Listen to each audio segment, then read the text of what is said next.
Bismillahirrahmanirrahim. Assalamualaikum warahmatullahi wabarakatuh. Apa kabar anak-anak? Di pertemuan kali ini kita akan sedikit membahas tentang pertemuan yang minggu kemarin ya. Nah, di pertemuan minggu kemarin itu kita membahas tentang sholat jamak dan qashar. Nah, apakah teman-teman di sini masih ingat apa itu sholat jamak dan qashar? Nah, benar. Jadi sholat jamak itu merupakan sholat jamak dan qashar itu merupakan sholat yang yang diperbolehkan ketika seseorang sedang dalam perjalanan jauh, yang jadi diperbolehkan mengumpulkan dan meringkas sholat dengan syarat-syarat yang telah ditentukan oleh Allah Subhanahu Wa Taala. Nah, jadi kita semuanya udah pada paham kan tentang sholat jamak dan sholat qashar. Sekarang kita lanjut ke pembahasan yang selanjutnya tentang bab terakhir, yaitu tentang zikir dan doa. Nah, terlebih dahulu di sini ada yang tahu nggak apa itu zikir? Nah, zikir. Ada yang tahu? Nah, jadi zikir itu merupakan sebuah kata yang berasal dari kata az-zikru, yang artinya mengingat, menyebut, atau menuturkan.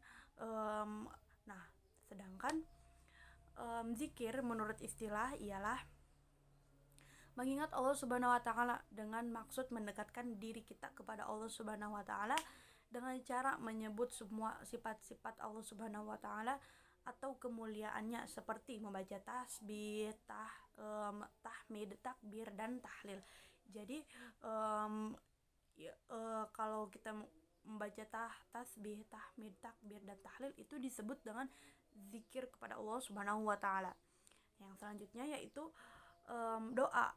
Ada yang tahu itu doa? Doa yang selalu dilakukan sama kita gitu tuh, baik itu sehabis sholat ataupun ketika kita dalam merasa nggak enak hati gitu tuh. Nah, ada yang tahu apa itu doa secara bahasa maupun istilah? Nah, jadi di sini doa ialah memanggil atau memohon sesuatu. Nah, sedangkan doa secara istilah ialah permohonan sesuatu yang disampaikan manusia sebagai makhluk kepada Allah Subhanahu Wa Taala sebagai sang pencipta, dengan merendahkan diri dan tunduk kepadanya, baik itu kepentingan hidup di dunia maupun kepentingan di akhirat. Jadi doa itu bertujuan untuk meminta sesuatu kepada Allah Subhanahu Wa Taala, baik itu dari kepentingan dunia maupun kepentingan akhirat, baik itu kepentingan kita, kepentingan orang lain. Jadi kita bisa mendoakan orang lain gitu tuh. Nah, yang selanjutnya udah pengertian. Selanjutnya kita akan ke tata cara zikir dan doa.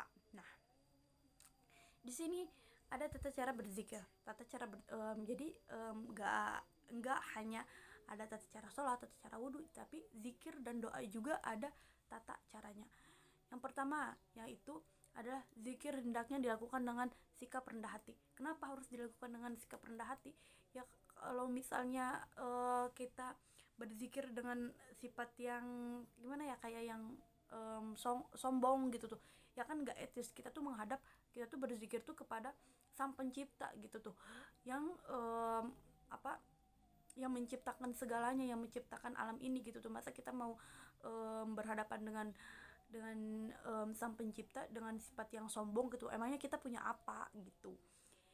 Yang selanjutnya, yang kedua, yaitu zikir dilakukan dengan rasa takut kepada Allah Subhanahu Wa Taala. Jadi jangan dengan berzikir kita juga bisa menumbuhkan rasa takut gitu tuh. Nah, diusahakan kalau mau berzikir tuh numbuhin rasa takut kepada Allah Subhanahu Wa Taala gitu. Yang ketiga yaitu zikir dilakukan dengan suara yang lembut, pelan, dan khusyuk. Nah, jadi zikir juga tuh harus dilakukan dengan suara yang pelan, khusyuk, dan lemah lembut. Jangan sampai zikir dilakukan dengan suara yang keras. Mungkin boleh dengan suara yang keras, tapi harus dengan, ya jangan gimana ya, nggak khusyuk kan kalau misalnya dilakukannya dengan suara yang keras. Terus tuh pastinya juga kalau ngelakuin sesuatu dengan suara yang keras tuh nggak bakalan nggak bakalan lembut gitu, itunya tuh hasilnya tuh nggak bakalan lembut gitu. Nah selanjutnya itu dari tata cara zikir ya. Selanjutnya itu ada tata cara atau adab berdoa. Yang pertama yaitu menghadap kiblat. Kenapa harus menghadap kiblat? Karena um, apa ya itu merupakan adab dari berdoa gitu tuh. Sebaiknya menghadap kiblat. Emang boleh nggak menghadap kiblat? Boleh, tapi sebaiknya lebih baik lagi menghadap kiblat gitu. Yang kedua yaitu memperhatikan saat yang tepat untuk berdoa, seperti di tengah malam dan sehabis sholat fardu. Nah ini merupakan um, apa ya um, waktu yang tepat lah sehabis sholat fardu. Kita kan sholat fardu ada 5 gitu tuh. Nah sehabis sholat fardu itu diusahakan kita tuh berdoa kepada Allah Subhanahu Wa Taala, baik itu doa mendoakan orang tua, mendoakan apa aja, yang penting kita berdoa gitu. Yang selanjutnya yaitu mengangkat kedua tangan tenteng kedua bahu. Jadi ketika berdoa juga kita harus mengangkat kedua tangan kita, jangan sampai mengangkat satu tangan kita gitu tuh. Ya apa sih, kayak kita tuh mau berdoa loh, meminta kepada sang pencipta, masa sih buat ngangkat tangan aja nggak bisa gitu tuh. Nah yang selanjutnya itu memulai dengan istighfar, memuji Allah dan membaca selawat. Jadi diusahakan kalau misalnya mau membaca mau bukan membaca, maaf, kalau misalnya mau berdoa kepada Allah tuh diusahakan untuk membaca istighfar terlebih dahulu, yaitu memuji Allah dan membaca selawat kayak Allahumma sholli ala sayyidina Muhammad wa ala ali sayyidina Muhammad astagfirullahalazim. Nah habis itu baca doanya apa yang mau kamu doain tuh. Nah selanjutnya itu harus ada sikap rendah hati dan rasa takut.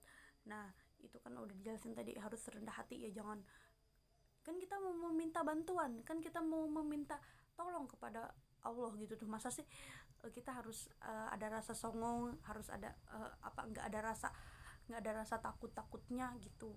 Nah terus yang terakhir yaitu hendaknya disertai dengan hati yang khusyuk dan meyakini bahwa doa kita itu bakalan dikabulkan oleh Allah Subhanahu Wa Taala. Hendaknya kalau misalnya doa kita pengen terkabul gitu tuh ya, hendaknya kita melakukan doa tersebut dengan khusyuk gitu. Nah itu materi yang terakhir ya. Nah sekarang ibu mau bertanya kepada kalian, jadi adakah perbedaan antara zikir, apakah perbedaan antara zikir dan doa itu, dan apakah ada perbedaan antara adab-adab zikir dan doa, ada nggak? Nah oke, kita udah karena waktu kita udah habis ya, jadi ibu cukupkan untuk pertemuan kali ini. Dan untuk pertemuan minggu depan, hari ini ibu akan memberikan tugas, yaitu kalian menulis bacaan zikir dan doa setelah sholat fardu, dan minggu depan dikumpulkan. Oke, mungkin cukup sekian dari saya, kurang dan lebihnya mohon maaf. Wabillahi taufiq wal hidayah. Wassalamualaikum warahmatullahi wabarakatuh.